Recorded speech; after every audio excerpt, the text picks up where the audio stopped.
కొన్ని విషయాలు చూడాలి. నేను నా లైఫ్లో నన్ను ఇలా నేను చూడలేదు. మనం డైరెక్షన్ మాస్ చేసి ఉండొచ్చు, యాక్షన్ ఫిల్మ్ చేసి ఉండొచ్చు, కానీ ఒక గ్యాంగ్స్టర్ ఫిల్మ్లో నా లోపల కూడా మన దగ్గర కూడా యాక్టింగ్ తీసుకొచ్చి, ఇప్పుడు నేను పిక్చర్ చూసేప్పుడు అన్ని పిక్చర్లో లారెన్స్ తెలుస్తూనే ఉంటారు. ఈ పిక్చర్ చూసేప్పుడు ఎవడరా ఇది కొత్తగా ఉన్నా నాకే అనిపించింది, ఆ క్యారెక్టర్గా అనిపించింది.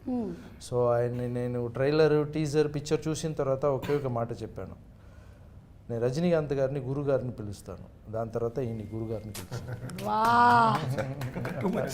ఏజ్ కాదు, మీ talent, because of your talent.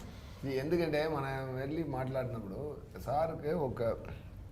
సార్కి ఒక టేస్ట్ ఉంది. ఎందుకంటే ఏదైనా కొత్తగా చేయాలి, డిఫరెంట్గా చేయాలి, అది అలవాట్లో కూడా ఉండాలి, అది చూసుకుంటున్నారు. ఇప్పుడు అందుకోసమే సార్ని నేను చెప్తాను, ఎప్పుడైనా నేను ఏం చెప్తానంటే